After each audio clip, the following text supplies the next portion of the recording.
আসসালামু আলাইকুম রহমতুল্লাহ। সুপ্রিয় দর্শক, সূরা ইখলাসের 20টি ফজিলত নিয়ে আলোচনা করব।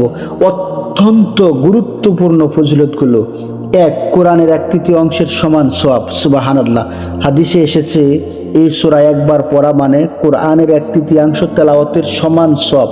চিন্তা করো, মাত্র কয়েক সেকেন্ড এত বড় নেকি। সুবহানাল্লাহ। 2, আল্লাহর ভালোবাসা অর্জনের আমল। এক সাহাবী এই সূরাকে এত ভালোবাসতেন যে প্রতিটি নামাজে পড়তেন। মুহাম্মদ সাল্লাল্লাহু আলাইহি সাল্লাম বললেন, এই ভালোবাসার কারণে আল্লাহ তাকে ভালোবাসেন। সুবহানাল্লাহ। 3, জান্নাত পাওয়ার সুসংবাদ। যে ব্যক্তি নিয়মিত এই সূরা পড়ে তার জন্য জান্নাতের প্রতিশ্রুতি রয়েছে।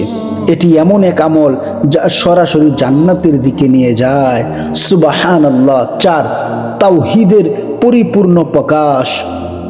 এই সূরায় আল্লাহ নিজেকে এমন ভাবে পরিচয় দিয়েছেন যা পুরো তাওহীদের সারাংশ। তিনি এক, অদ্বিতীয়, কারো মুখাপেক্ষী নন। 5, গুনাহ মাফের সহজ উপায়। নিয়মিত এই সূরা পড়লে আল্লাহ ছোট বড় অনেক গুনাহ ক্ষমা করে দেন, বিশেষ করে আন্তরিকতার সাথে পড়লে। অবশ্যই আমরা আন্তরিকতার সাথে এই সূরাটি তেলাওয়াত করব ইনশাআল্লাহ।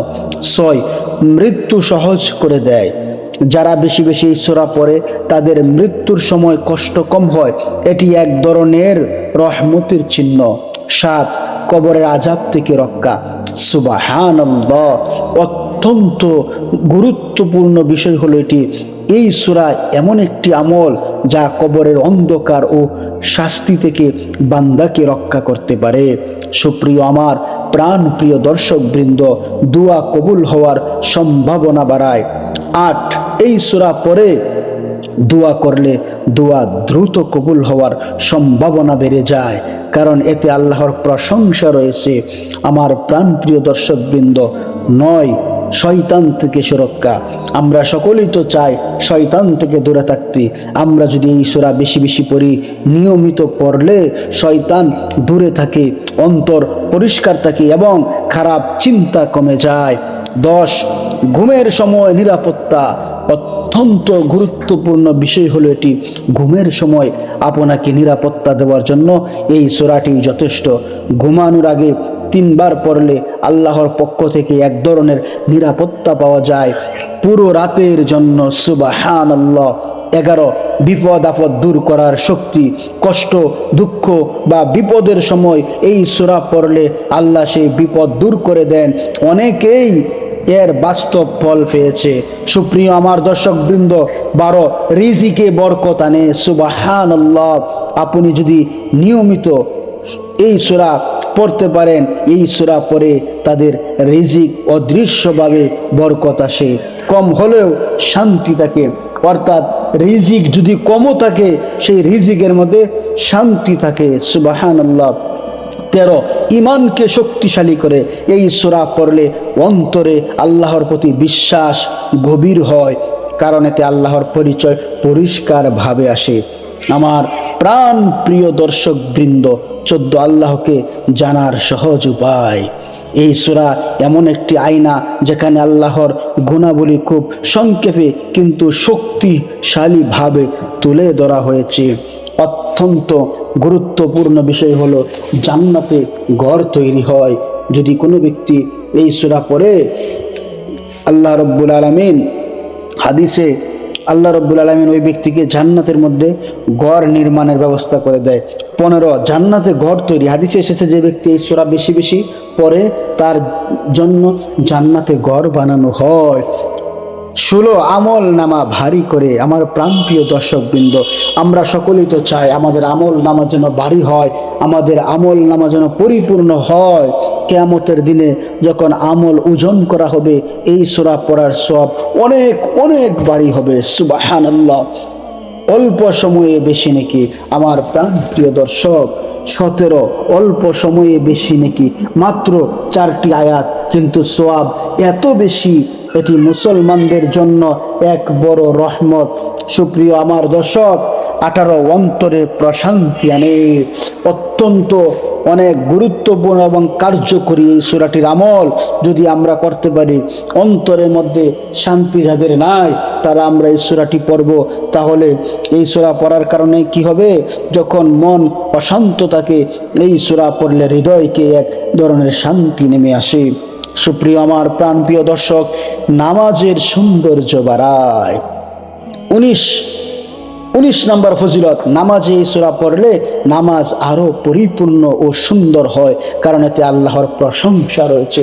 আমার প্রাণ প্রিয় দর্শক বৃন্দ, আল্লাহর নৈকট্য অর্জনের মাধ্যম 20 নাম্বার ফজিলত হলো এই সূরা বেশি বেশি পড়লে বান্দা আল্লাহর কাছে প্রিয় হয়ে যায় এবং তার রহমত লাভ করে। যে ব্যক্তি নিয়মিত এই সূরা পাঠ করবে, আল্লাহ রব্বুল আলামিন ওই ব্যক্তির সাথে আল্লাহ তাআলার একটা সম্পর্ক তৈরি হয়ে যাবে, অর্থাৎ আল্লাহ তাআলার নৈকট্য লাভ করতে সে পারবে। এই জন্য এই সূরার উপর আমরা বেশি বেশি আমল করার চেষ্টা করব ইনশাআল্লাহ। সুপ্রিয় আমার প্রাণ প্রিয় দর্শক বৃন্দ, এই সূরাটি আমি এখন 3 বার পড়ব, অবশ্যই আমার সাথে সকলেই পড়বেন ইনশাআল্লাহ। কারণ হাদিসের মধ্যে এসেছে এই সূরা 3 বার পড়লে 1 খতম কোরআন পড়ার সওয়াব আল্লাহ রব্বুল আলামিন দান করেন।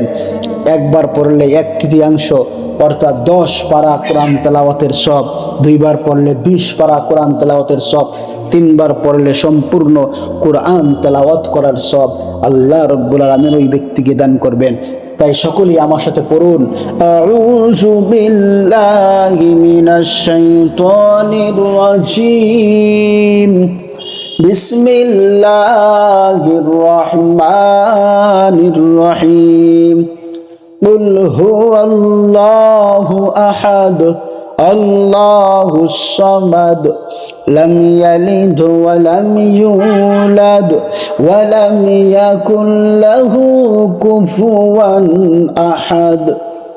بسم الله الرحمن الرحيم. قل هو الله أحد الله الصمد لم يلد ولم يولد ولم يكن له كفوا أحد. بسم الله الرحمن الرحيم. قل هو الله أحد الله الصمد لم يلد ولم يولد ولم يكن له كفوا أحد. সুপ্রিয় আমার প্রাণ প্রিয় দর্শক বৃন্দ, 20টি ফজিলতের বিষয়ে আমরা আলোচনা করলাম। এই ছোট একটি সূরার মধ্যে 20টি ফজিলত, এই সূরার আরো অসংখ্য ফজিলত রয়েছে। পরবর্তী ভিডিওতে আমরা আরো যে ফজিলত রয়েছে সেই ফজিলত নিয়ে আলোচনা করার চেষ্টা করব। আল্লাহ রাব্বুল আলামিন সূরা ইখলাসের প্রতি ভালোবাসা, উদারতা এবং সূরা ইখলাসকে মহব্বত করা এবং মহব্বতের সাথে কোরআনুল কারীমের গুরুত্বপূর্ণ সূরা ইখলাস যেন আমরা তেলাওয়াত করতে পারি, সেই তৌফিক যেন মহান মালিক আমাদেরকে দান করে। আমিন। সকলেই ভালো থাকবেন, সুস্থ থাকবেন। সকলের সুস্থতা কামনা করে এখানেই শেষ করছি। আল্লাহ হাফেজ। আসসালামু আলাইকুম ওয়া রাহমাতুল্লাহ।